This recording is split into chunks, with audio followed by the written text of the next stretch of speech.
roi. Mais il a loué Dieu tellement que son vêtement est tombé. Et nous, on est là. Non, nous devons encore louer comme David a loué. En plus, c'est les enfants qui ont décidé de se mettre devant nous pour louer l'Éternel. Ils ont brisé la timidité pour louer l'Éternel. Personne ne te regarde, mais Dieu te voit. Loue comme David a loué l'Éternel. Amen. Amen. Alors, on ne va pas chanter Dieu est grand. Amen. Amen. Il est grand dans toutes les choses, il est grand dans toutes les situations. Ouais. On peut toujours se confier à lui. Nous sommes ses enfants et nous sommes ici pour l'adorer. Amen.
sera visible, Seigneur, par toute la terre. La gloire de ton nom sera visible par toute la terre. La gloire de ton nom, Seigneur, sera visible par toute la terre. Oh, nous t'adorons, Seigneur. Oui, Seigneur, nous t'adorons, Seigneur. Tu es bon. Tu t'adorons. Nous t'adorons, Seigneur.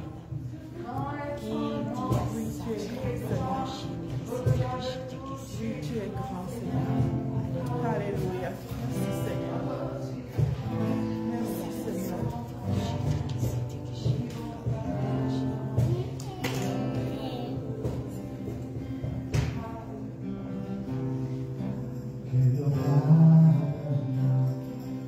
Sois la montagne où je cours, la fontaine où je bois, oh, il est mon chant, et le roi de mon cœur. Sois l'ombre où je me cache, la rançon pour ma vie, oh, il est mon chant, tu es bon.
Et qui a clairement la bonté de Dieu, comme on chantait tantôt, que Dieu est bon, il est bon en tout temps.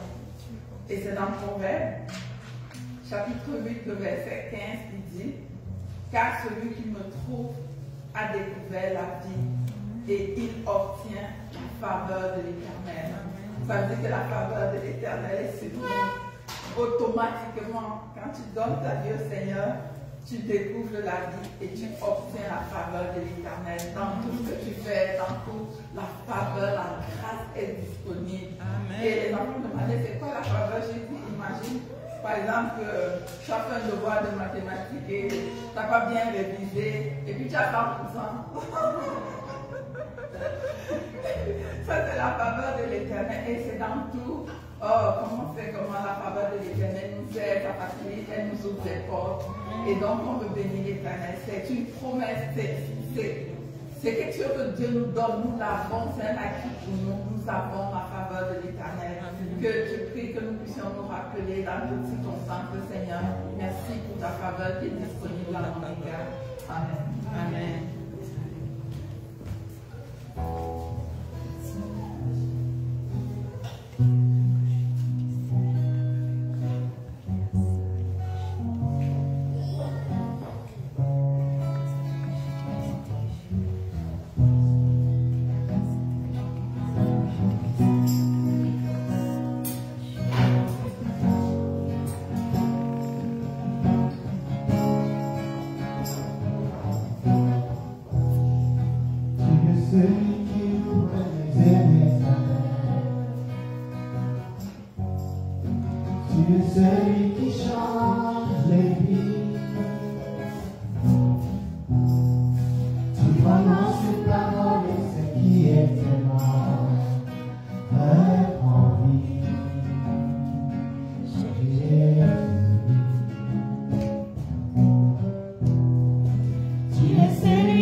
Toucher nos familles.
Ça veut dire que c'est une femme par semaine qui meurt en Ontario parce qu'elle a été tuée par son mari ou son conjoint. Qu'est-ce qu'on fait de ça? Prions pour que Dieu guérisse, que Dieu souffle sur ce pays. Et au Québec, je ne me souviens plus de la statistique, mais je sais que ça dépassait aussi, c'était dans les 16 ou 18 femmes depuis le début d'année. Je pense qu'on était déjà une vingtaine de femmes seulement depuis le début d'année qui ont été tuées. Et là, on ne compte pas les enfants.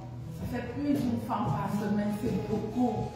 Prions pour que Dieu souffle vraiment, que le souffle de Dieu, que Dieu agisse, qu'il envahisse ce pays, que les cœurs, ceux qui ont besoin d'aide, se tournent pour demander de l'aide. Alléluia, Seigneur. Oui, Seigneur, tu nous as demandé de prier. Tu nous as dit que si on s'humilie, on cherche ta face, on se tourne vers toi, on prie, Seigneur, tu vas guérir notre pays. Amen. Seigneur, on prie pour que tu guérisses le Canada. Seigneur, on se tourne vers toi. Seigneur, étends ta main, Seigneur, dans les familles, étends ta main. Oh Seigneur, nous prions que cessent tous ces homicides au nom de Jésus. Seigneur, nous prions que ceux qui ont besoin d'aide se tournent pour demander de l'aide et non de tuer leur conjoint ou conjoint ou les enfants. Seigneur, nous prions pour ta grâce. Seigneur, nous prions pour ta grâce. Seigneur, tu nous as dit tantôt que ta faveur était sur nous. Alors nous prions, Seigneur, que tu étendes cette faveur dans ce pays. Ah, tu dis que la justice s'élève par nous. Lorsque le nombre de justes s'accroît, la justice s'élève. Seigneur, nous prions, Seigneur, que tu étendes ta main. Que ton règne vienne, Seigneur. Oh Seigneur, nous prions pour ta grâce. Ce pays a besoin de toi. Que les gens se tournent vers toi, Seigneur. Tous les séquelles de la pandémie, Seigneur, nous prions tous ces effets secondaires. Seigneur, nous demandons ta grâce. Nous demandons ton intervention, Seigneur, dans les familles, Seigneur, dans les foyers, au nom de Jésus. Amen.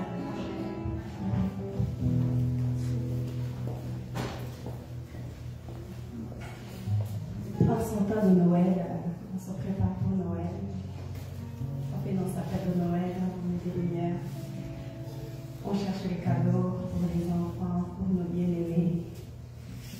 Et le Seigneur nous rappelle que le plus beau cadeau qu'on peut recevoir, c'est Jésus qui touche nos familles, qui vient nous guérir, guérir nos cœurs, restaurer nos familles, nous unir dans l'amour de Jésus et savoir qui il est pour nous. Il est venu pour nous sauver, pour nous donner une nouvelle vie. Est-ce qu'on se rappelle de ça dans ce temps de Noël? Pensons aussi aux gens autour de nous dans ce temps de Noël, aux autres familles. Bénissons les familles avec la parole de Jésus, avec la prière. Apporte-le dans les prières. Prions pour les nations. Est-ce qu'il y a un pays en particulier que le Seigneur te met à cœur d'apporter devant le Seigneur? On peut oui observer, regarder les nouvelles. Je peux peut-être pas pouvoir apporter un petit cadeau pour un enfant qui est dans un village quelque part dans le coin, mais je peux déclarer la puissance de Jésus, de toucher ces enfants-là. Je peux être témoin parce que il y a des moments où moi je ne pouvais pas, mais j'ai senti quelques personnes qui priaient pour moi, où j'ai reçu cette puissance et le Seigneur a fait des miracles. Le Seigneur a fait des grandes choses. Si je suis ici aujourd'hui, ce n'est pas pour lui. Il y a quelque chose qui s'est passé et c'est la puissance de Dieu. Élevons nos nations, nos villages, élevons les familles que nous connaissons autour de nous dans ces temps de Noël. Que Jésus puisse les toucher, que Jésus puisse les guérir, que Jésus puisse les visiter, qu'il puisse sentir cette puissance surnaturelle qui vient venir les amener à une autre dimension de joie, notre dimension d'amour. Jésus qui est tout pour nous. Seigneur, merci pour Jésus. Merci de nous envoyer son beau cadeau, Seigneur. Nous voici aujourd'hui à porter les nations devant toi, Seigneur. Je prie pour le Canada, je prie pour le Québec. Seigneur, merci pour toutes ces familles qui sont en train de monter les sapins de Noël. Je prie que la puissance de Dieu puisse les toucher avec les chansons de Noël, qui se rappellent que tu es au-dessus de tout. Tu es le Dieu qui guérit, tu es le Dieu qui restaure, tu es le Dieu qui libère. Peut-être il y a des situations qui semblent difficiles, mais avec toi tout est possible, Seigneur. Tout est possible avec toi. Amen.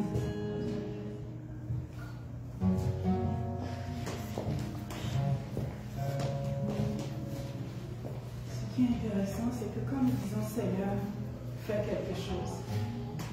Seigneur, touche les nations. Il nous dit, je t'ai envoyé toi. Seigneur, touche les villages. Il dit, je t'ai créé pour ça. Alice a donné un exemple de quelque chose qui est désastreux. Et le Seigneur m'a rappelé, il y a 3 ans, j'étais au travail, c'était la veille de Noël, le 23 décembre, et je partais du travail, et j'étais avec mon assistante. Et quand on est descendu, son mari travaille dans le même bureau que nous, son mari aussi est descendu. Et ils se sont retrouvés en bas. Je les ai salués, je les ai souhaité bonne fête et puis j'ai continué. Mais dès le moment où j'ai commencé à marcher, que je m'éloignais d'eux, c'est comme si le monsieur me suivait. Il n'était pas là physiquement, mais je peux vous dire, je sentais sa présence. Pendant toute la période des fêtes, je marchais, c'est comme s'il était derrière moi. Et je dis, Seigneur, qu'est-ce que ça veut dire? Il nous a dit, prie pour lui, prie pour lui, prie pour lui. En janvier, je vois cette femme. Je dis, comment ça va? J'ai prié pour toi toute la période des fêtes. Elle commence par pleurer et elle me dit, une nuit je me suis réveillée. Mon mari avait un oreiller, il était au-dessus de moi, il me regardait, mais il n'a rien fait.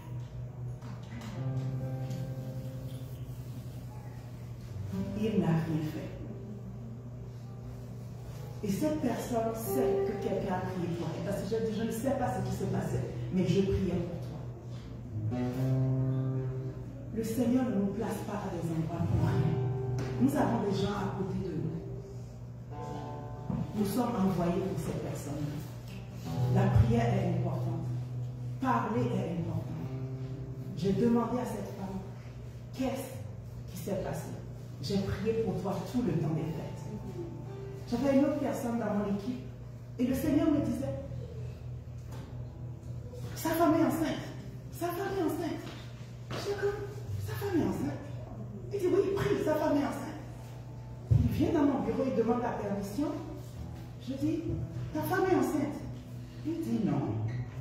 Je dis, je ne sais pas, mais ta femme est enceinte. Il dit, mais ça fait longtemps qu'on essaye et puis ça n'a jamais marché. Je dis, je sais que ta femme est enceinte. Il revient de la réunion, de son rendez-vous, et il vient faire comme, comment tu savais? Je dis, Dieu m'a dit, j'ai prié pour toi. Et je le sais que cet enfant, vous allez la voir. Tu ne vas pas le perdre comme les autres, vous allez la voir. Cet enfant bien-aimé a plus de 8 ans aujourd'hui. J'ai une collègue, elle ne faisait pas d'enfant depuis 15 ans, mariée. Et elle a travaillé avec moi de janvier à mars. Et quand elle finissait, j'étais comme Seigneur, qu'est-ce que je peux prier pour elle? Qu'est-ce que je peux faire pour elle? Et le Seigneur me dit, prie pour elle pour un enfant. Et j'ai commencé à prier pour elle pour un enfant. Il y a à peu près 2 mois, le Seigneur m'a donné un projet que je voulais. J'ai eu un projet en bureau que je voulais lui donner. Donc je l'ai appelé, j'ai appelé sa superviseure, sa superviseure me dit non, elle n'est pas là. Je dis ça va. Elle me dit je m'inquiète pour elle. Le Seigneur m'a dit continue de prier pour elle. Donc je priais, je surveillais jusqu'à ce que je vois dans le système qu'elle est revenue au bureau. Et je lui ai écrit. Je dis j'étais inquiète pour toi, où est-ce que tu étais? Et elle me dit après 15 ans, sans enfant, je suis tombée enceinte. Mais je prenais des médicaments qui n'étaient pas bons pour le bébé. Je ne savais pas que j'étais tombée enceinte. Et là, il fallait que je prenne une décision. Est-ce que je garde cet enfant ou je ne le garde pas? Parce que les médecins m'ont dit qu'il serait peut-être touché. Mais j'ai décidé de garder cet enfant. Donc le Seigneur, au moment où elle devait faire cette décision de garder ou de ne pas garder cet enfant, a encore attiré mon attention et m'a dit prie pour elle. Prie pour elle. Je ne savais pas pourquoi je priais. Et dès qu'elle me l'a dit, j'ai dit c'est mon travail de continuer à prier pour toi. Cet enfant est un cadeau de Dieu. J'ai prié, j'ai demandé cela à Dieu. Donc félicitations. Et tout va bien. Cet enfant est précieux aux yeux de Dieu. Bien-aimé, Dieu nous envoie. Dieu nous envoie. Dieu veut nous utiliser. Et j'aimerais que chacun élève la voix pour lui dire, Seigneur, utilise-moi.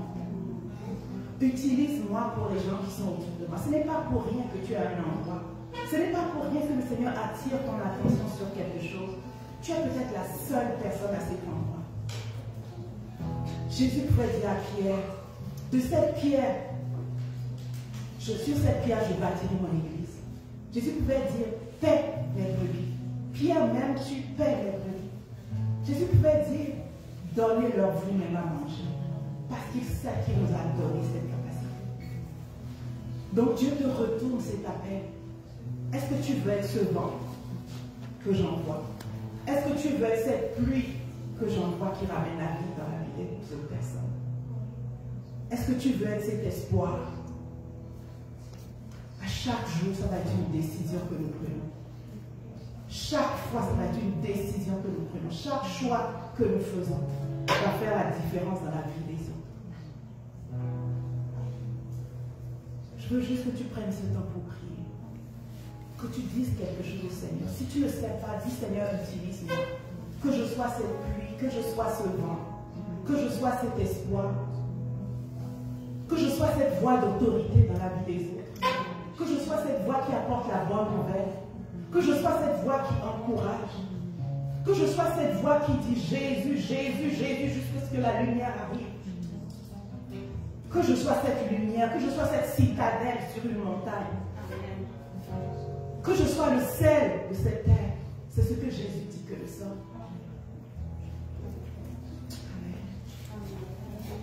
Amen. Gloire à Dieu. On va, l'Éternel nous parle ce matin. Et je vais demander à Bola de m'aider. On va prier pour, dans le sens de la parole que nous venons d'avoir à travers tout le monde. On a des enveloppes ici. Bola, si tu veux regarder dans ma Bible là-bas. Je vais en parler plus tard, les annonces. Mais ça, c'est des enveloppes pour les enfants du quartier. Ceux qui ont vu les annonces, ils ont vu. On va donner des cadeaux aux enfants. Et quand je touchais cette enveloppe hier, je me demandais, je disais, Seigneur, ça c'est quelque chose qu'on donne, juste un cadeau, on est loin. Comment est-ce qu'on ne peut pas mettre une parole, on ne peut pas dire que Dieu te bénisse, on ne peut pas mettre un verset de vie. Et Jésus m'a rappelé la parole de Dieu qui dit que, je crois que c'est Pierre, que l'onction du Saint-Esprit était tellement forte que les mouchoirs qui avaient touché les disciples, les gens les touchaient, ils étaient libres. Alors, si on regarde la parole que Dieu vient de nous donner aujourd'hui, ce matin, je crois que vous voyez où Dieu est en train de nous amener. Il veut que nous prions pour les nations. Alors, j'aimerais inviter à tous ceux qui vraiment se sentent poussés par le Saint-Esprit de venir poser les mains sur ces enveloppes. Il y a dedans des noms des enfants. Et ces enfants viennent des familles de ce quartier où nous sommes. Que l'onction du Saint-Esprit part avec ces enveloppes, qui part avec les cadeaux qu'ils vont recevoir. Littéralement. Amen.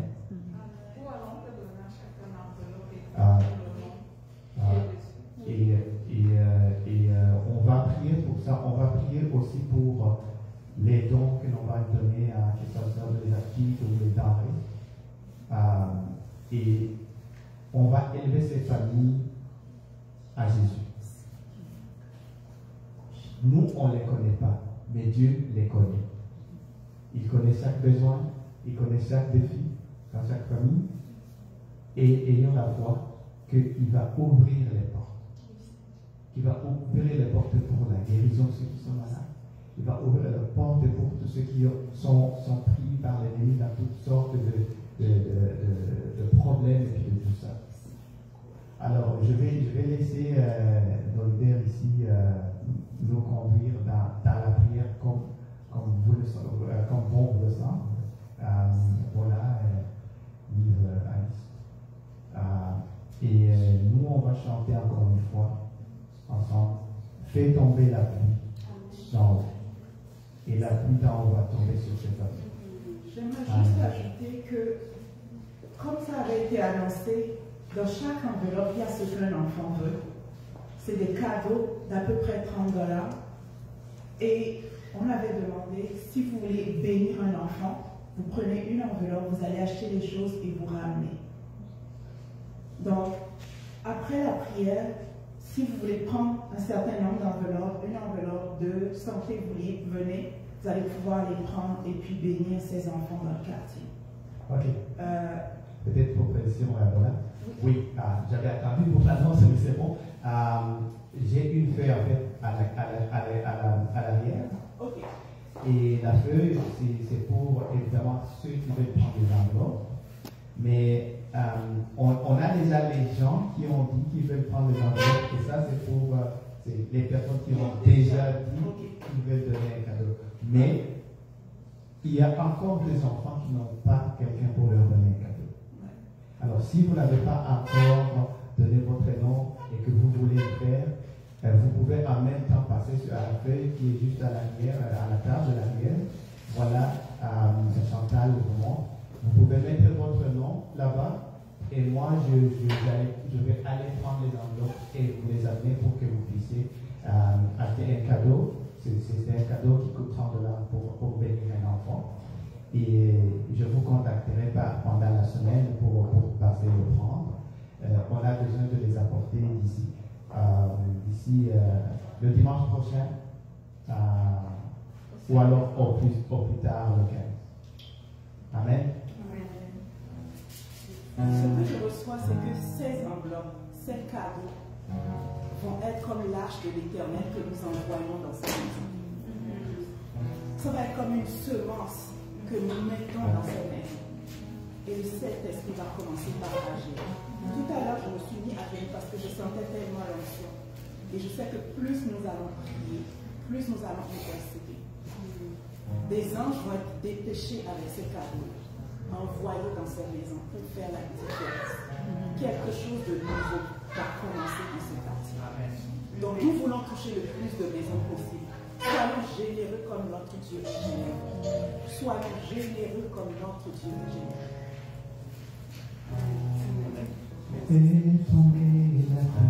On va passer les enveloppes et chacun va toucher chaque enveloppe et la passer en déposant, en priant pour une bénédiction dessus.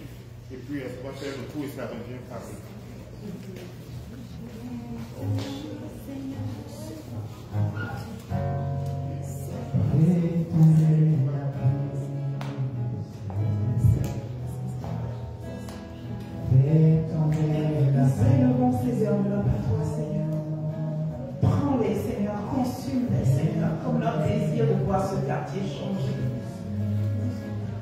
Seigneur, accompagne, Seigneur, les cadeaux que nous allons acheter, Seigneur. Seigneur, fais-nous prier sur ces cadeaux selon le besoin de chaque famille, le besoin de chaque enfant. Seigneur, avec ces cadeaux, Seigneur, dépêche tes anges dans les maisons, Seigneur. Brise le joug des addictions dans les maisons. Brise le joug des maladies, Seigneur, dans les maisons. Brise le joug de la dysfonction dans les maisons. Seigneur, restaure les familles, Seigneur. Restaure les familles, Seigneur. Que ces cadeaux soient une semence de ta présence, Seigneur. Une semence de ta présence qui va attirer les familles vers ce lieu, Seigneur. Une semence, Seigneur, un cadeau qui va faire la différence dans la vie des enfants, Seigneur. Oh, Seigneur, bénis chaque enfant. Bénis chaque enfant. Bénis chaque enfant.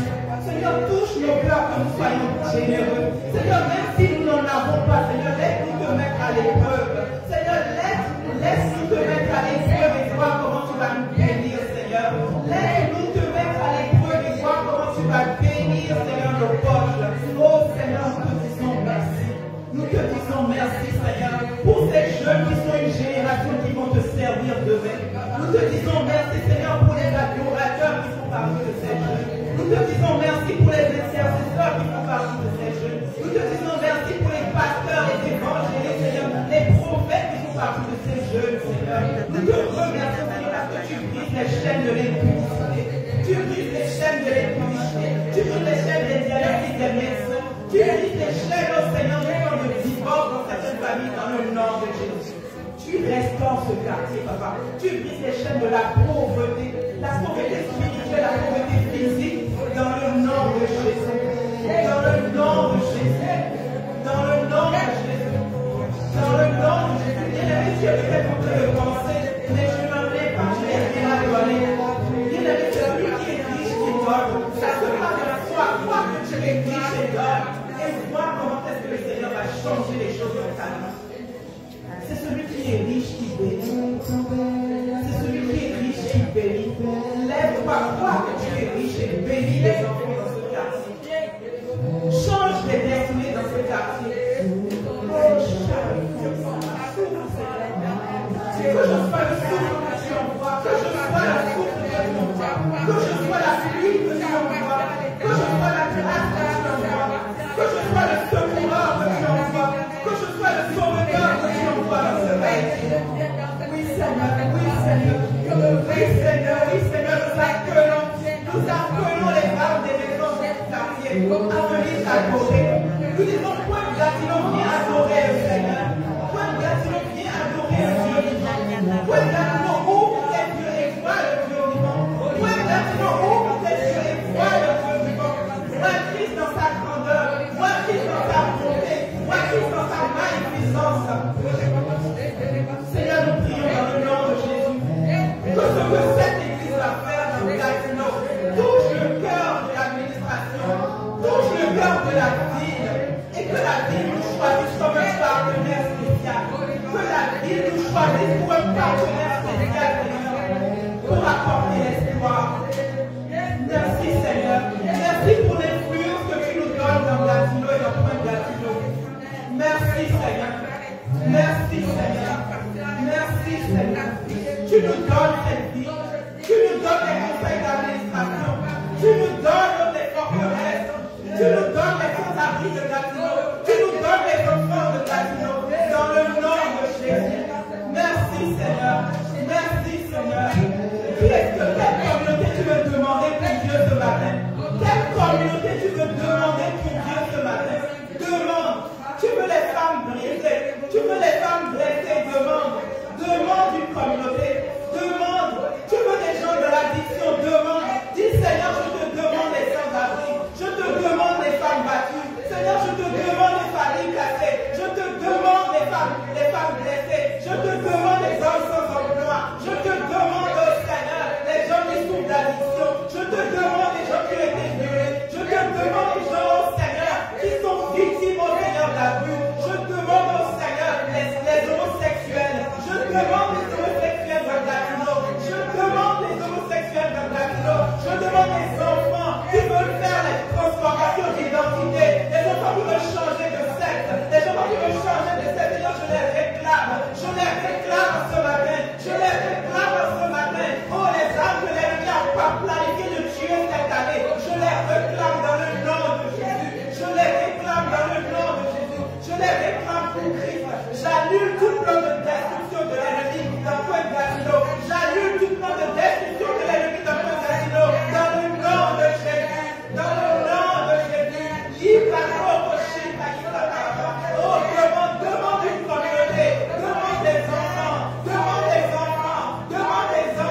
réclame les malades dans les hôpitaux. Je réclame les malades dans les hôpitaux. Je réclame les personnes âgées pour moi. Dans le nom de Jésus. Dans le nom de Jésus. Dans le nom de Jésus. Seigneur, nous élevons à toi.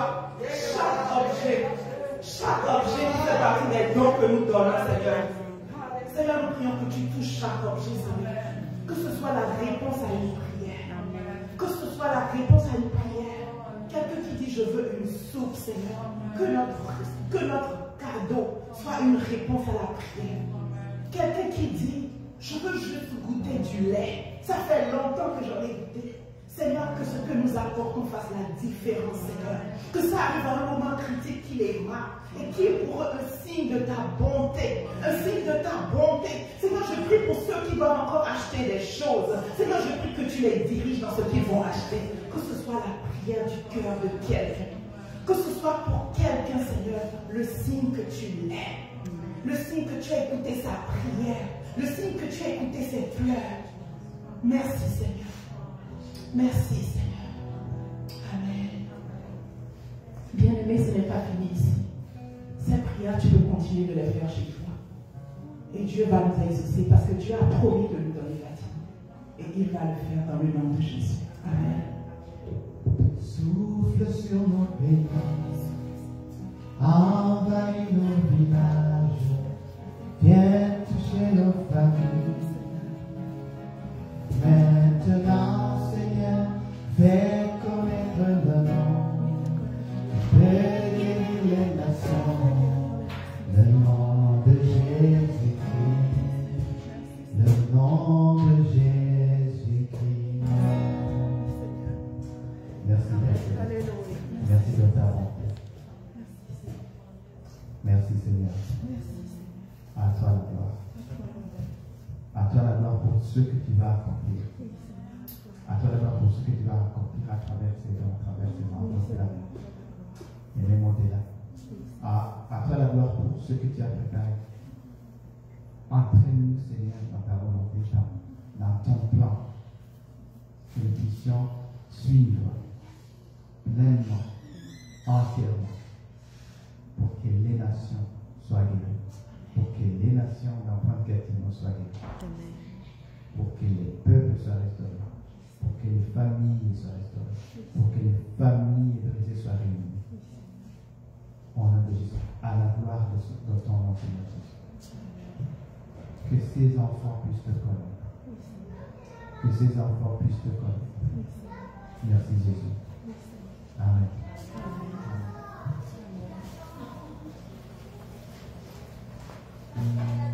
Bonjour tout le monde, bonjour. Oui, juste pour préciser que les denrées, la dernière journée de les apporter, c'est le dimanche prochain. Donc, si vous n'avez pas encore donné, vous voulez donner, c'est le dimanche prochain que vous pouvez apporter.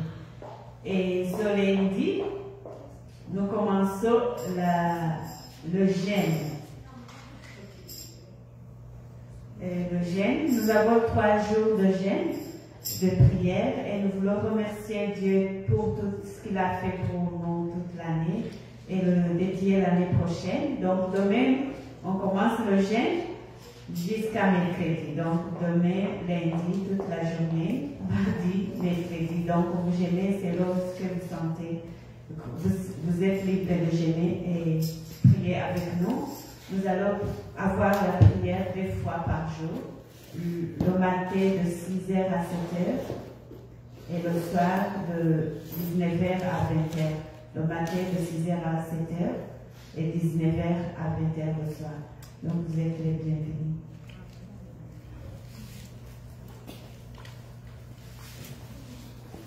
Merci beaucoup. Est-ce qu'on avait d'autres annonces, toi? Je vous remercie beaucoup pour votre générosité. Je crois que vous avez été généreux. Je crois que vous allez continuer de l'être. Oui.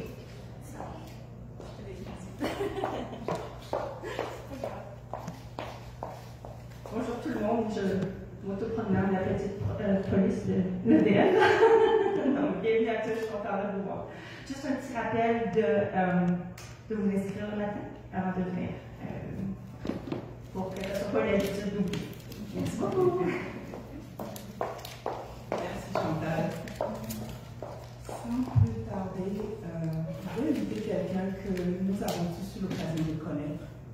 Il n'est plus à présenter.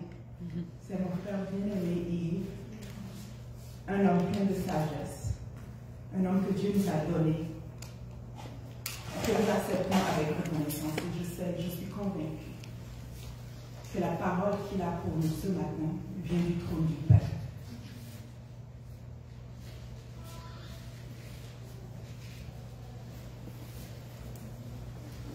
Je vais nous inviter à tous étendre la main vers lui.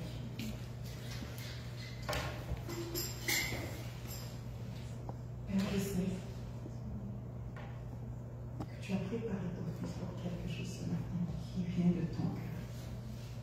Chaque que nous allons partir d'ici, édifier, transformer pour la seule gloire de ton nom. Saint-Esprit, prends contrôle ici. Utilise ton fils puissamment pour ta gloire. Saint-Esprit, prends contrôle dans cette salle et rends nos cœurs humbles. Rends nos cœurs une terre fertile pour ta parole dans le nom de Jésus. Amen.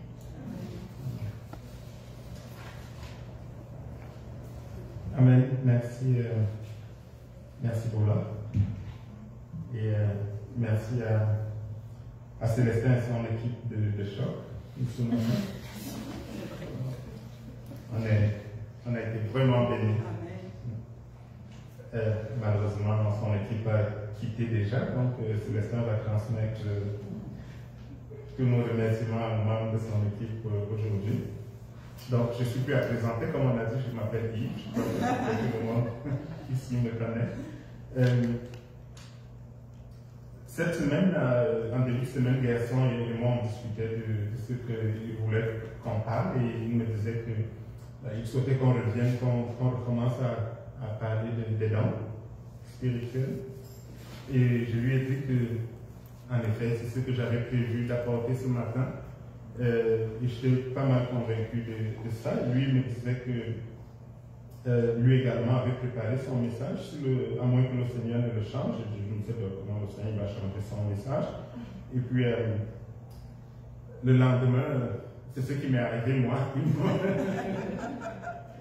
Alors, lorsque le Seigneur a changé mon message, j'ai voulu négocier avec lui. Je lui ai dit, Seigneur, Amen. On me connaît déjà comme celui qui ne parle que de ton amour, de l'amour, et je suis devenu aujourd'hui le prédicateur de ton amour dans l'église. J'avais bien envie de parler d'autre chose, mais là, tu me ramènes là-dedans, Seigneur. Est-ce que c'est pas possible de modifier, de me laisser parler de ce que j'avais prévu? Et puis, ce que j'ai compris, c'est cette histoire un coach de basket, de baseball, qui, après que son équipe ait essuyé une défaite cuisante, il les appelle et il les amène tous. Il dit, écoutez, on va revenir à la base. Il prend la balle de baseball, il me dit ça s'appelle une balle de baseball. Et il prend la batte, le bâton, il leur dit ça, c'est une batte de baseball. C'est ça la base. Et le Seigneur veut qu'on revienne à la base d'abord, parce que l'environnement dans lequel les dons s'épanouissent, c'est l'amour. Et on veut que les gens s'épanouissent au milieu de nous, on veut que les gens accomplissent pleinement leur potentiel. Il n'est pas possible d'accomplir le potentiel sans que le terreau sur lequel tout est bâti, le fondement sur lequel tout s'appuie, ne soit solide. Et ce terreau, ce fondement, c'est l'amour. Parler des dons de Dieu, c'est parler d'abord de l'amour de Dieu, parce que le don par excellence, c'est celui qui nous a été offert, c'est Christ. Et c'est son amour qui a tout ouvert, qui a tout bouleversé, qui a pavé la voie pour tout ce qu'il y a d'extraordinaire. C'est son amour. Et c'est ce don-là que Dieu a fait d'abord aux hommes. Et c'est celui-là qu'il veut d'abord nous faire à nous. Alors donc, quand je lis dans le dictionnaire, bon, vous avez compris qu'on ne parle pas de l'amour. Ok. Quand je lis dans le dictionnaire la définition de l'amour, ça me laisse un peu sur ma soif. Là, le petit Robert dit que c'est un sentiment vif qui pousse à aimer, à vouloir du bien, à aider, et en s'identifiant plus ou moins à la personne que l'on veut aider. C'est un sentiment qui est considéré comme naturel entre les membres d'une même famille.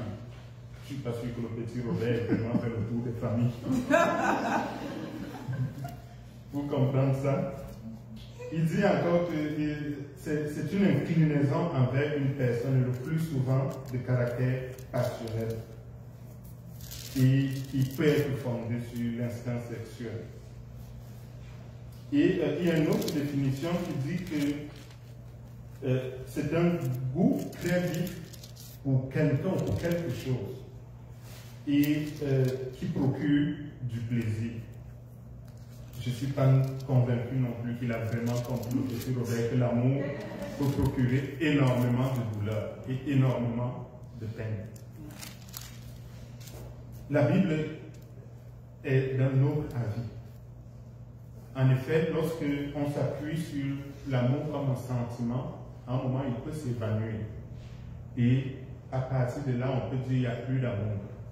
Et on a beaucoup de couples aujourd'hui qui sont séparés, divorcés ou de ceux qui ont été mariés. Et quand vous écouterez, on verra que l'amour n'est plus. Le sentiment que j'avais s'est évanoui, n'existe plus. Alors je ne trouve plus de raison d'aimer. Je ne trouve plus de raison d'être avec cette personne. La réalité, c'est que la Bible nous apprend que l'amour, c'est une décision. L'amour, c'est beaucoup plus solide qu'un sentiment. C'est beaucoup plus solide qu'une passion. C'est beaucoup plus solide qu'un plaisir. L'amour s'enracine dans quelque chose qui ne quitte pas. La Bible dit que c'est l'une des trois seules choses qui ne partiront pas. On le dira tantôt. Lorsque j'ai eu de l'amour pour celle qui est ma femme aujourd'hui, ça n'a pas commencé comme une passion qui m'empêchait de dormir. Ça n'a pas commencé comme un coup de foudre qui m'a amené à tout vendre, à tout quitter pour cela. Ça a commencé d'abord comme une amitié solide, une amitié vraie. Et après, lorsque le vif sentiment est venu, c'est venu juste confirmer ce qui était déjà. Et nous avons traversé beaucoup de choses ensemble. Et je peux vous dire qu'il y a des jours où le vif sentiment n'est pas là. Il y a le jour où le vif sentiment m'écrase, m'envahit profondément. Mais mon amour pour elle n'a jamais changé, avec ou sans ce vif sentiment-là. J'ai choisi de l'aimer, j'ai choisi d'être à ses côtés, et j'ai choisi de faire ma vie avec elle, peu importe. Il y a des jours où ça va me faire souffrir, ou ça m'a fait souffrir, ou ça peut me faire pleurer, mais il y a des jours également où ça va m'enchanter, où je vais me sentir complètement sur un nuage, sur une autre planète. Mais c'est ça, l'amour. Et si on pense que l'amour, c'est seulement les jours où on est là, l'amour des jours où il n'y a pas d'amour du tout, alors on se trompe, il faut revenir à la base. Alors je recommence. La base, c'est que c'est ça l'amour. Il y a des hauts, il y a des bas, il y a des situations extraordinaires, il y a des situations moins extraordinaires, mais l'amour, c'est ce qui ne bouge pas, ce qui ne varie pas, ce qui ne change pas, ce qui ne se déforme pas avec la réalité qu'il y a en face de nous. Et c'est bon pour les couples, mais c'est également bon pour la famille, pour la vie des chrétiens, c'est également bon pour ce monde, c'est ce dont ce monde a besoin. La première fois que le premier commandement ou la première norme, et je pense que le petit Robert peut-être tire sa source de là, c'est dans Lévitique 18 que l'on prend d'abord les premières normes, là qu'on dit, Lévitique 19, pardon, le verset 18, Désolé, je n'ai pas préparé de PowerPoint aujourd'hui. J'ai une semaine extrêmement chargée. Et en début de semaine, je négociais avec Gerson si je pouvais changer avec lui. Et lui-même, apparemment, était dans la même situation que moi. Alors donc, finalement, Lévitique 19, le verset 18 dit, tu ne te vengeras point et tu ne garderas point de rancune contre les enfants de ton peuple. Tu aimeras ton prochain comme toi-même. Je suis l'Éternel. Au début, tu aimeras ton prochain comme toi-même. Ça, c'est le commandement avec lequel l'Ancien Testament a fonctionné. Et dans le Nouveau Testament, Paul dit plusieurs fois, si tu accomplis ce commandement dans la loi, il est accompli. Et en effet, ça semblait suffisant avant que Jésus n'arrive, d'aimer le prochain comme soi-même. Mais lorsque Jésus est arrivé, qu'est-ce qu'il donne comme commandement? Il vient un peu chambouler les choses. Il vient complètement transformer les bases, les fondements sur lesquels les choses étaient posées jusque-là. Jean 13, je vais lire les versets 33 à 35. Je mets en contexte, là, c'est vraiment vers la fin de la vie de Jésus. Ces paroles qu'il va dire, il est dit juste après que Judas soit parti pour le trahir. Et Judas n'a jamais écouté, n'a jamais entendu ces paroles. Peut-être que ça aurait tout changé pour lui, mais le monde entier est sur le point de basculer et Jésus était en train de donner l'ingrédient qui allait faire que le monde bascule. Il dit, mes petits enfants, je suis pour peu de temps encore avec vous. Vous me chercherez et, comme je l'ai dit aux Juifs, vous ne pouvez venir où je vais. Je vous le dis aussi maintenant. Je vous donne un commandement nouveau. Je vous donne un commandement nouveau. Aimez-vous les uns les autres comme je vous ai aimé. Vous aussi, aimez-vous les uns les autres.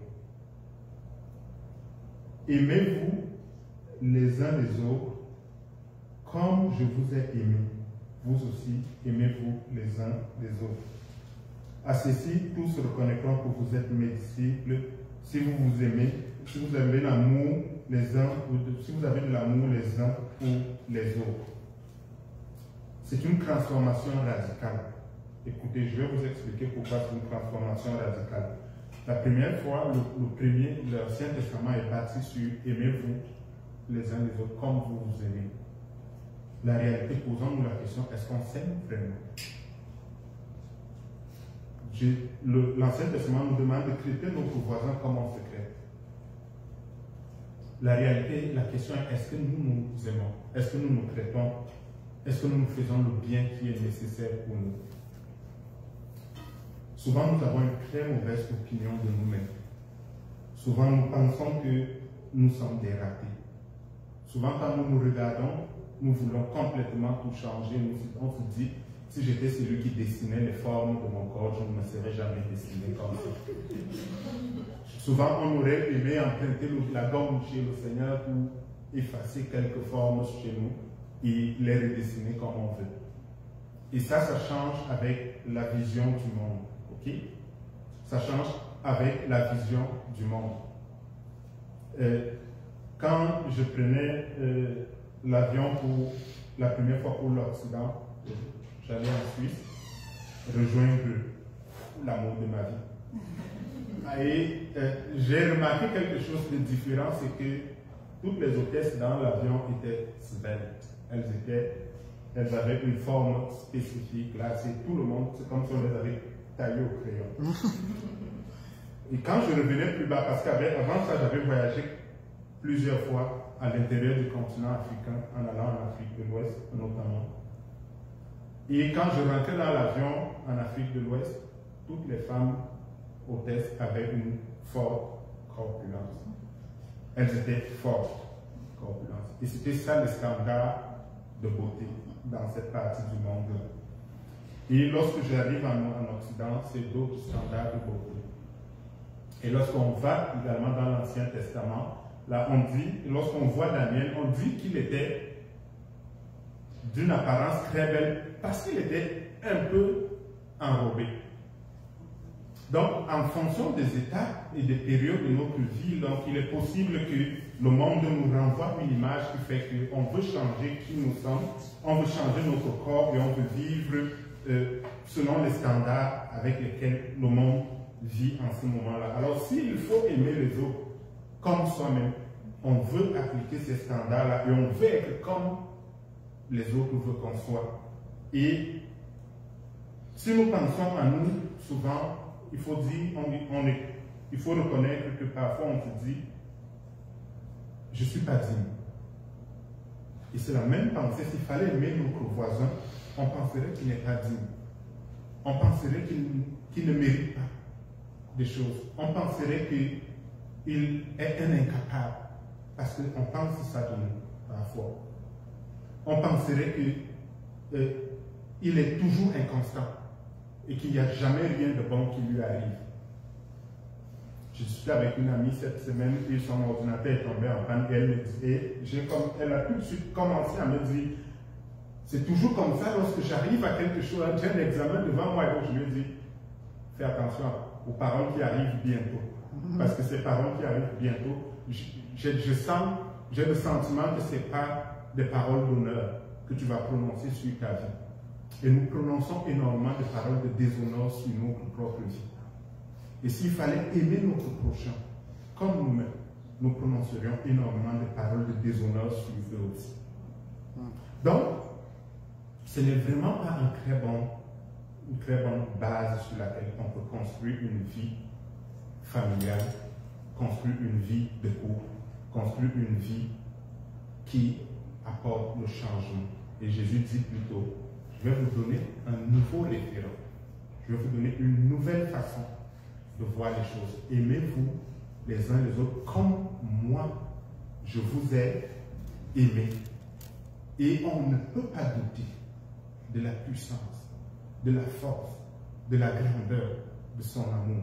On ne peut pas douter de la qualité, de la profondeur et de la transformation que son amour opère sur nous.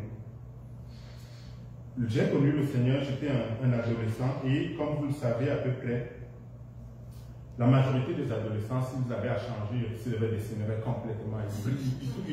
Ils tireraient un trait sur tout là et ils arriveraient et on ne reconnaîtrait peut-être pas ce qu'on a, les enfants auxquels on a donné la vie. Alors moi, comme un adolescent, je passais en plus par des situations extrêmement difficiles. Comme vous le savez tous, à l'âge de 4 ans, j'ai eu un handicap, la poliomyélite, et ça fait que ça a conditionné ma vie. Pour les autres, j'étais très vulnérable. Les autres enfants savaient facilement comment m'atteindre, savaient facilement comment me faire du mal, et j'avais le malheur de maîtriser la langue un peu plus que les autres. Donc chez moi à la maison, lorsque mes sœurs, j'en avais 5, lorsque mes sœurs se sentaient dépassées par le verbe, le discours et l'argument, c'était facile de m'atteindre. Même mes parents, c'était facile de me clouer facilement le bec. Et ça fait que ça a transformé ma vie, était devenue, je pensais que tout le monde me détestait. J'avais de la colère et je voulais une autre vie. Je rêvais d'une autre vie. Toute ma journée, je vivais, je ne sais pas comment, pourquoi est-ce que j'ai réussi à l'école. Je pense que le Seigneur m'avait vraiment donné une grâce parce que je vivais dans un autre monde complètement. J'avais construit dans mon esprit un monde onirique, un monde complètement parallèle dans lequel ma vie était complètement différente. Et chaque fois que je me retrouvais seul, et ce qui était la plupart des temps le cas, je vivais dans ce monde. Quand je revenais de l'école, je rentrais dans ma chambre et je ressortais le lendemain matin. Et pas parce que je dormais, mais parce que je pensais à ma vie dans cet autre monde où j'avais une nouvelle famille, où j'étais complètement sain sur tous les plans et où je vivais complètement différent. J'ai vécu comme ça pendant de longues années. Et je ne savais, pour moi, les gens ne m'aimaient pas et les gens le savaient. Et moi-même, il n'y avait rien de bon en moi. Il a fallu qu'à 14 ans que je rencontre le Seigneur et que je rencontre l'amour de Dieu pour moi et que je vois à quel point il m'aimait. Moi qui pensais que j'étais inutile, que je ne méritais rien, que je n'étais incapable et que j'étais faible et que j'étais complètement un produit, on va dire quoi, raté.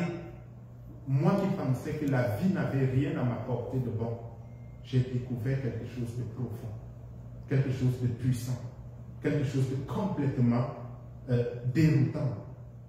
Et ça m'a guéri.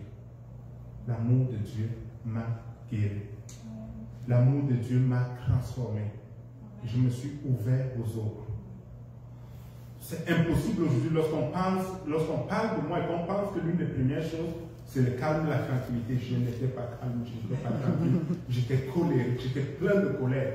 Et c'est impossible parce qu'aujourd'hui, lorsqu'on parle de moi, c'est l'une des choses que l'on voit d'abord. Calme, tranquille, doux. Mon Dieu, doux! Moi!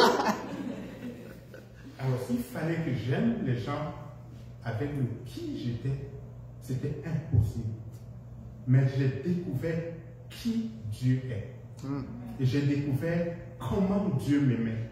Et ça a transformé complètement ma vie. Et les gens pensent, aujourd'hui, disent que j'ai béni leur vie. Je n'aurais jamais pensé que j'étais capable d'apporter quelque chose de bien à l'autre.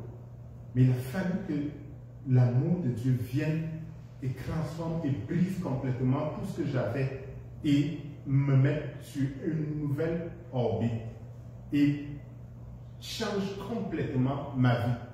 Je ne suis pas sûr qu'il y ait la vie de quelqu'un qui a été aussi bouleversé que la mienne le jour que j'ai rencontré Jésus et je n'avais que 14 ans. C'est devenu complètement pour moi, pouf, le monde s'était ouvert et je voyais les choses différemment et les choses étaient complètement autres. Et j'étais capable d'être joyeux, capable d'être heureux. Je ne voulais plus être un autre. Je n'enviais plus la vie d'un autre. J'aimais ma vie. J'aimais qui j'étais. Pas parce que quelque chose avait bougé physiquement en moi, mais parce qu'une nouvelle lumière s'était éclairée en moi et que mon attention avait été captée vers quelque chose de complètement différent. Je ne le méritais pas. Il m'aimait d'un amour éperdu complètement, un amour infini. Et c'est ce que fait l'amour de Dieu. L'amour reconstruit en mieux. L'amour reconstruit en mieux. L'amour épanouit. L'amour épanouit vraiment, profondément. Et l'amour permet de réaliser pleinement notre potentiel. Nous pouvons avoir tous les autres dons. Mais si l'amour n'est pas là, c'est inutile. L'amour permet de bâtir et permet aux gens de réaliser leur potentiel. L'amour crée un terreau pour que l'Esprit de Dieu utilise pleinement tout ce qu'il a déposé en nous. Et Dieu a déposé de très grandes choses en nous. Nous courons après des dons, nous voulons recevoir des choses. Mais si nous réalisons ce que Dieu a déposé en nous, c'est impressionnant. Et c'est l'amour de Dieu qui permet que les gens réalisent cela. L'amour révèle l'autre lorsqu'il est complètement à terre. Il le révèle d'une façon qu'on n'aurait jamais pensé. Quand nous voyons l'autre et que nous le voyons dans toute sa laideur, on n'est pas attiré vers lui. Mais ce que fait l'amour, c'est que quand l'autre est au sommet de sa laideur, l'amour nous le fait voir au sommet de sa splendeur, au sommet de sa gloire, au sommet de sa grâce. C'est ce que Christ a fait pour nous. Rappelons-nous ce que dit Paul. Lorsque nous étions encore pécheurs, Christ est mort pour nous. Et c'est ce que l'amour doit accomplir au milieu de nous. Nous voulons travailler dans les dons spirituels. Nous voulons bouleverser ce monde. Nous voulons transformer cette ville. Nous voulons transformer tout ce qui est autour de nous. Alors nous avons besoin de voir les autres au sommet de leur grâce et de la gloire qui est en nous. Nous avons besoin de voir les gens pas comme celui-là qui est dépendant de telle substance, celui-là qui est complètement incapable et qui ne tient pas ses promesses, celui-là qui est complètement dépassé. Nous avons besoin de les voir comme Christ les voit. des créatures merveilleuses. Nous avons besoin de les voir au moment où Dieu les voit. Quand Christ me regarde en moi, il ne voit pas le péché. Parce que la question du péché a été réglée à la croix. Quand le Seigneur jette un regard sur moi, je dis, même si je suis en train de mentir, quand le Seigneur jette son regard sur moi, il voit la croix de Christ, il me voit au sommet de ma gloire et de ma grâce. Ce que la croix est venue faire. Et c'est ce que nous devons faire si nous voulons transformer ce monde, si nous voulons transformer Gatineau. Je voulais qu'on passe un peu de temps pour la dizaine de minutes qui nous reste à voir des versets qui sont complètement extraordinaires. Vous les connaissez tous, c'est 1 Corinthiens 13. Mais peut-être il faut que je mette ça dans le contexte pour qu'on voit à peu près la réalité. Parce que l'église de Corinthe était probablement l'une des églises, ou l'église qui était le plus remplie de dons spirituels. Mais ils avaient un problème sérieux, c'est qu'il manquait vraiment d'amour dans cette église. Paul dit qu'il a même entendu que l'un d'eux avait pris la femme de son père. Ça, c'était terrible. Il y en avait qui venaient pour manger alors que juste avant la réunion pendant laquelle ils partageaient, ils rompaient le pain, il y en avait qui se gavaient alors que certains mouraient de faim. Et Paul leur parle au chapitre 12 des dons spirituels. Et il leur décrit ces dons spirituels-là. Et le verset 14, il leur montre encore des dons qu'il dit, des dons encore plus excellents. Et il va leur parler des dons de révélation au verset 14. Mais entre les deux, il met un chef-d'œuvre sur l'amour. Comme pour attirer l'attention, vous pouvez être plein de tous les dons. Si vous n'avez pas ce qui fait la base, ce n'est rien du tout. L'amour. C'est la même chose pour nous alors qu'on va rentrer dans une période intensive, on va travailler sur les dons spirituels. Au début de l'année prochaine, Bola et moi, on va travailler une équipe, on va mettre en place une équipe qui va notamment approfondir les dons de révélation, particulièrement la prophétie, parole de connaissance, parole de sagesse. On va beaucoup travailler là-dessus, ça va être intensif. Vous allez, ceux qui veulent s'inscrire, vous pourrez vous inscrire. Il y aura des périodes, des phases pratiques où on va ici se tenir, écouter ce que le Seigneur nous dit sur les gens, et puis on va vraiment développer ces dons-là. Mais avant qu'on y arrive, si on n'est pas rempli d'amour, ça ne vaut pas la peine. Le verset 1 nous dit, l'amour est au-dessus de tout. Donc, en fait, le verset 1, le titre, l'amour est au-dessus de tout. Là, le verset, pardon, je dis 1 Corinthiens, chapitre 13, le titre, c'est l'amour au-dessus de tout. Le verset 1 dit, je peux parler, je vais lire c'est une version un peu amplifiée, là, donc parole de vie. Je peux parler les langues des hommes et les langues des anges, mais si je n'aime pas les autres, je suis seulement une cloche qui sonne, une cymbale bruyante. Paul démontre clairement le parler en langue ici. Il dit, vous pouvez être un expert en parler en langue, mais si vous ne vivez pas dans l'amour, ça ne sert à rien, vous ne faites que du bruit. C'est terrible, parce que si Dieu perçoit notre parler en langue comme du bruit, comme une cymbale qui retentit simplement, c'est un gâchis du don qu'il a mis en nous. Le verset 2, je peux avoir le don de parler au nom de Dieu. Je peux comprendre tous les mystères et posséder toute la connaissance. Je peux avoir une foi assez grande pour déplacer les montagnes, mais si je n'aime pas les autres, je ne suis rien. Et là, il démontre les dons de révélation. On peut avoir les prophéties. On peut être celui qui reçoit directement de Dieu quand quelqu'un a juste quelque chose qui bat dans son cœur. Et on le lui dit. Et on craint, et ça met des gens qui pleurent, les gens réalisent à quel point est-ce que Dieu a un regard sur eux?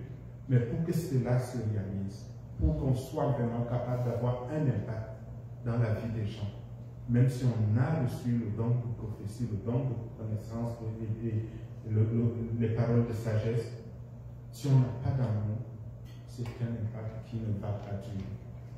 C'est un impact qui ne va pas durer. Verset quoi? Je peux distribuer toutes mes richesses à ceux qui ont faim. Je peux livrer mon corps au feu, mais si je n'aime pas les autres, je n'y gagne rien. On peut faire des sacrifices financiers énormes. On peut avoir un don de libéralité. On peut vraiment décider de prendre tous les noms que Célestin a dans sa liste pour les enfants ici et leur donner 10 fois ce qu'ils ont demandé. Mais si on n'aime pas ces enfants comme Dieu les aime, ça ne sert à rien, ça n'aura pas un impact durable.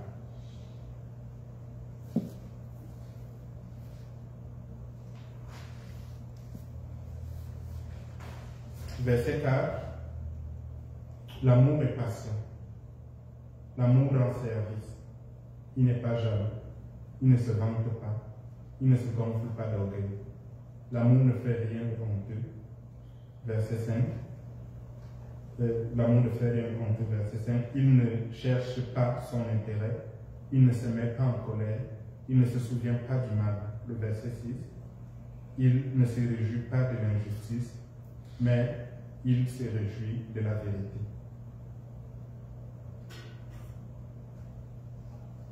La réalité, c'est comment est-ce que nous nous comportons. Moi, je suis une des personnes qui manifeste souvent beaucoup d'impatience sur la route, par exemple. Lorsque j'ai devant moi 2 voitures ou 3 voitures qui vont à une vitesse qui clairement ne fait pas mon affaire. Ou lorsque je tombe devant un couple de personnes âgées et que je suis sur une route comme l'autoroute 7 et il n'y a pas d'espace de voie de dépassement et c'est impossible de changer complètement. Comment je réagis, moi? L'amour est patient. Les standards qui doivent guider ma vie vis-à-vis des autres, c'est de la patience, c'est de l'amour, sans jalousie. Comment je suis avec l'autre personne qui ne pense pas comme moi, qui ne voit pas les choses comme moi, ou qui ne réagit pas comme moi. Le verset 7 va plus loin. L'amour excuse tout. Il croit tout, il espère tout, il supporte tout. J'ai l'impression que Paul n'avait pas été, le fait que Paul n'ait pas été marié, fait qu'il a écrit facilement certaines choses. Mais c'est ça la réalité. L'amour excuse tout, il croit tout, il espère tout, il supporte tout.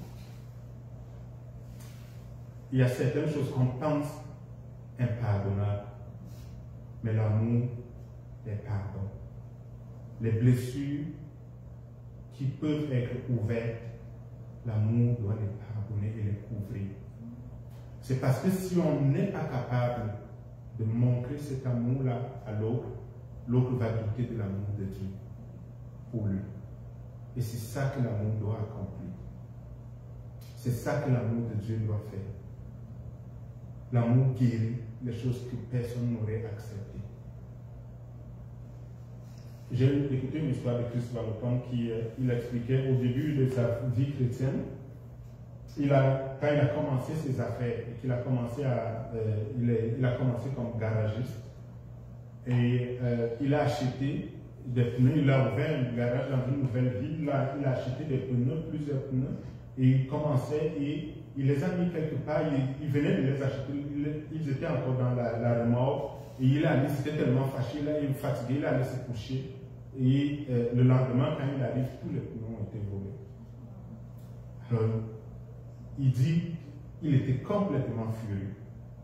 Et puis quelques jours après, ça lui avait coûté plusieurs milliers de dollars. Quelques jours après, on l'appelle, on lui dit, non, Chris, on pense que est-ce que tu as perdu des pneus? Il dit oui, j'ai perdu des pneus. On croit qu'on a attrapé la personne qui a des pneus et on voit même qu'il les a encore. Alors il part, il va récupérer ses pneus, il vient. On lui dit qui, mais il ne rencontre pas la personne ne le rencontre pas. Et quelques mois après, le jeune qui a volé ses pneus vient avec, parce qu'il était dans la région, le seul garage qui faisait pour qu'on te donne ta licence pour les émissions de CO2 et autres là, et que tu dois prouver que ta voiture n'émet pas de CO2 et autres. C'était le seul garage habilité dans la région. Et le jeune homme en question, il doit justement faire, on lui dit pour renouveler ton permis et autres là, ta licence, il faut que tu apportes ça. Et il vient dans le garage de Christ. Et Christ reconnaît le jeune homme, il reconnaît la voiture. Alors il dit, comment est-ce que je vais lui prouver? Il faut qu'il voit vraiment c'est quoi la grâce de Dieu. Ce que je vais faire, je vais démonter complètement son moteur et le mettre en pièces détachées complètement. Et quand il va revenir, je vais lui dire, est-ce que tu as vu ce que tu m'as fait? Voilà ce que tu mérites. Vas-y. Et il dit que, alors il s'est assis là, il a ouvert le moteur, il a commencé à démonter, il démontait toutes les pièces. Et puis subitement, un de ses amis chrétiens arrive, il lui dit, mais Christ, qu'est-ce que tu es en train de faire? Il me semble que cette voiture, tu devrais plutôt arriver à faire qu'elle passe le test pour les émissions. Il dit, oui, c'est ce que je devais faire, mais je me suis rendu compte que c'est ce bonhomme qui nous a volé nos pneus, alors je suis en train de lui donner une belle leçon dans sa vie. Et il faut qu'il revienne et que je lui montre que, voilà, les conséquences des actes qu'il a posés. Et le frère lui dit, Christ, qu'est-ce que Jésus aurait fait à ta place? Il dit que c'est comme un tonnerre qui s'abattait sur lui. Il dit, qu'est-ce que Jésus aurait fait à sa place? Il dit, ouais. Qu'est-ce que Jésus aurait fait à ma place? Alors, sans répondre, tout doucement, il a commencé à remonter les unes les autres. Et quand il finit de remonter, il découvre qu'il y avait beaucoup d'autres problèmes dans la voiture. Et ça continue de flotter dans ce tête. Qu'est-ce que Jésus aurait fait à ta place? Il dit, bon, ok, qu'est-ce que Jésus aurait fait à ma place? Il décide de réparer tous les problèmes qu'il y avait dans la voiture du gars. Et quand le jeune homme arrive, il écrit sur la facture, il met tous les travaux qu'il a fait. C'était une longue liste comme ça. Et à la fin, il met le cachet complètement payé. Et il donne au gars. Et il dit au gars, avant que je te donne quand même, est-ce que je vais te demander, je vais te dire une chose, est-ce que tu es conscient de ce que tu m'as volé, mes pneus? Alors le garçon se met à trembler, il dit, hey, écoute, c'est pas moi qui ai fait, mon oncle, ma mère et autres, ma tante voulaient que je le fasse. Et puis il lui dit, non, calme-toi. Je voulais juste te faire comprendre que Jésus t'aime et qu'il t'aime profondément. Et la façon de le faire, c'est ce qu'il fait. Quand tu mérites quelque chose, voilà ce qu'il fait pour toi. Il lui donne la facture et il lit toute la liste de tout ce qu'il a fait. Il le voit après payer entièrement. Et le jeune homme reste là, il regarde, il dit, ok. Le jeune homme tourne, il dit, ok.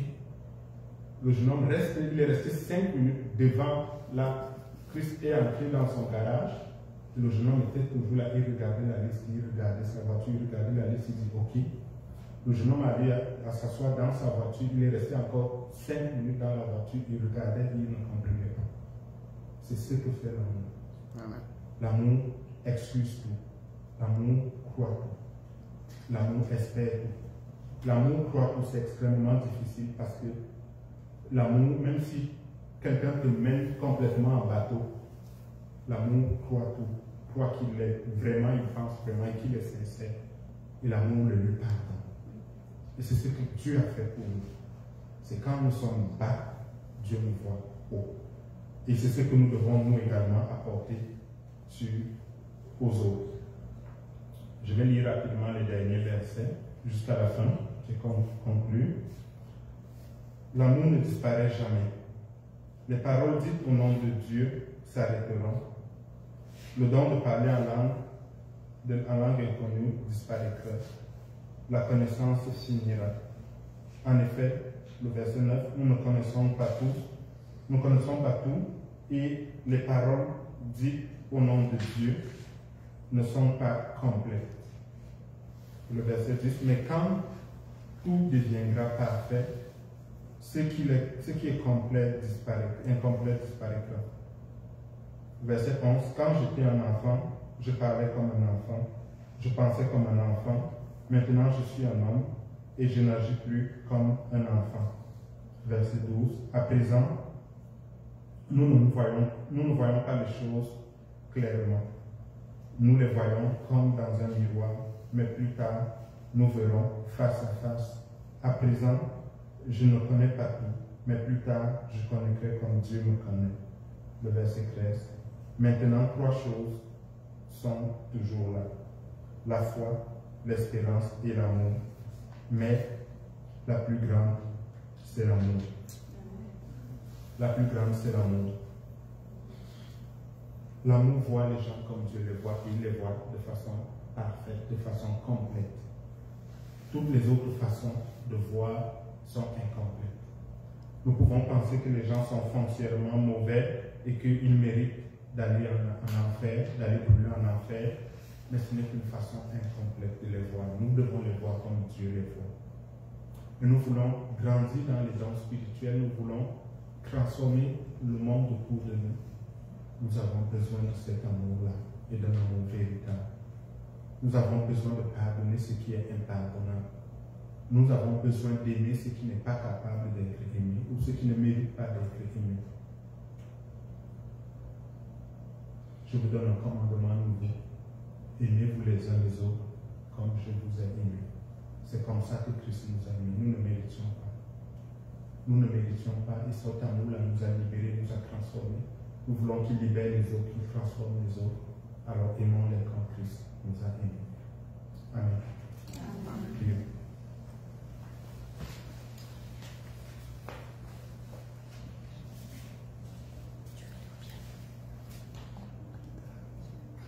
Seigneur, je vais aimer comme tu as aimé.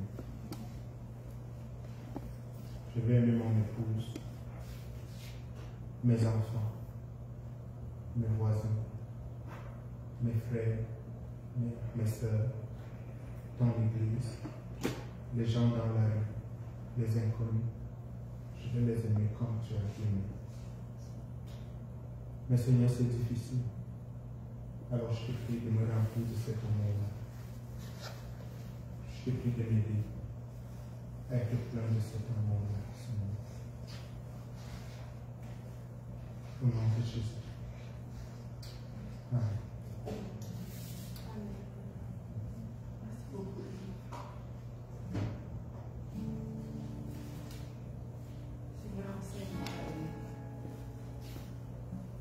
Quand nous accusons, Seigneur, prends la excuse. Quand nous condamnons, Seigneur, prends la faire grâce. Seigneur, aide-nous dans le nom de Jésus. Amen. Tout le monde est serein, comme on est serein, c'est que la parole a pénétré vraiment très loin. Je prie que le Seigneur continue de nous enseigner sur cette parole. Nous aurons au quotidien des décisions à prendre. Que le Seigneur nous aide à décider de laisser l'amour triompher. Toujours laisser l'amour triompher. Ça va prendre des formes très bizarres parfois. Seigneur, aide-nous à laisser l'amour triompher. Je crois que cette parole est pour quelqu'un.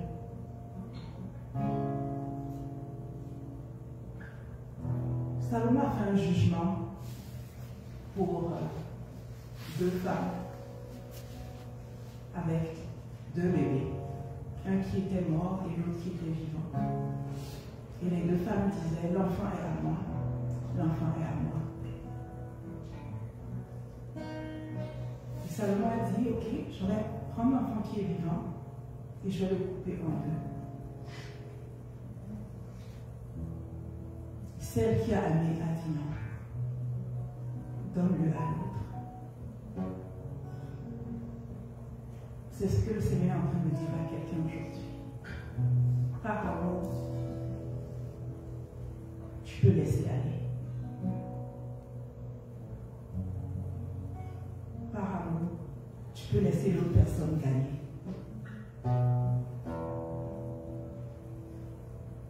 Que le Seigneur nous bénisse. Demain, nous commençons avec le jeûne. Rejoignez-nous à 6h et à 19h. Prions et remercions le Seigneur pour sa bonté. Père, nous te disons merci. Merci pour cette parole qui est tellement puissante, Seigneur, qu'elle continue de travailler en nous, Seigneur. Que ta parole continue de travailler en nous, Seigneur. Apprends-nous à nous aimer comme tu nous aimes. Apprends-nous à aimer les autres comme toi tu nous as aimés. Dans le nom de Jésus. Amen. Amen.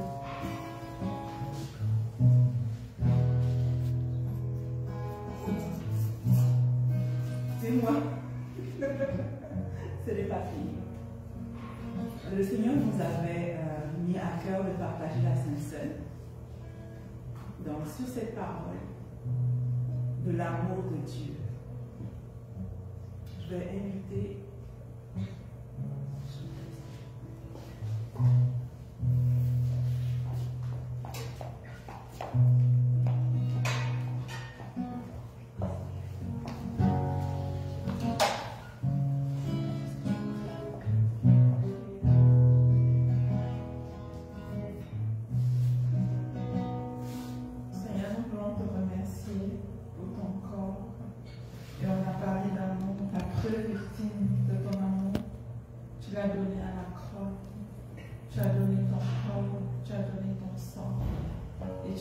chaque fois que vous venez, Seigneur, mangez mon corps et buvez mon sang et moi de moi.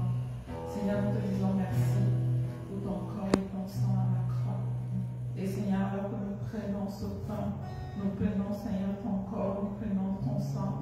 Seigneur, nous prions pour la guérison. Tu as dit dans ta parole que ce n'est pas tellement que si nous sommes guéris, dans mon sang il y a la vie. Je prie que ce sang apporte la vie dans nos corps, dans nos cœurs, dans nos âmes, dans nos esprits.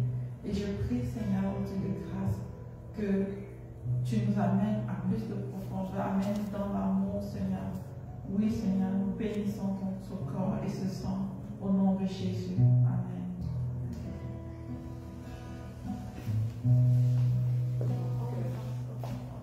On va passer, ceux qui veulent, vous pouvez lever la main, comme ça je vais y aller. Il y a du vin et puis il y a aussi du jus de raisin. Donc le jus de raisin, c'est ce qui est plus clair. Vous allez voir.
Acceptons le prix qu'il a payé parce qu'il nous aime.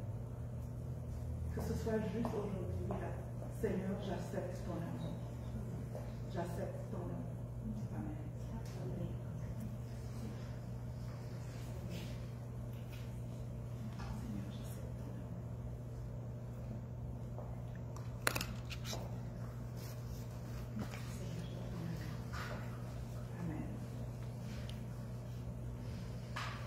L'ordre n'a pas d'importance. Merci Seigneur. C'est lui qui ouvre les yeux. C'est celui qui change les vies. Tu prononces une parole et ce qui était mort reprend Jésus. Tu es celui qui a inspiré cette heure, qui l'amènera jusqu'au bout. Tu avais décidé d'écrire cette histoire avec nous.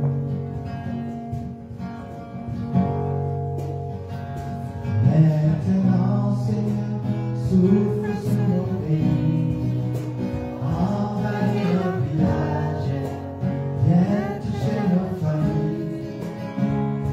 Maintenant, Seigneur, fais connaître le nom, tu peux guérir les nations, le nom de Jésus.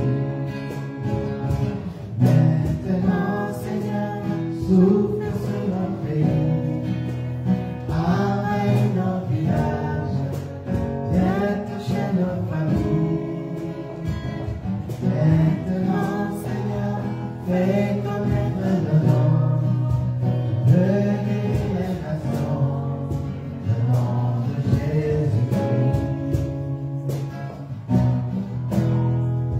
Le nom de Jésus-Christ. Seigneur, tous bénis. Passez un bon dimanche et une excellente semaine au nom de Jésus. Amen.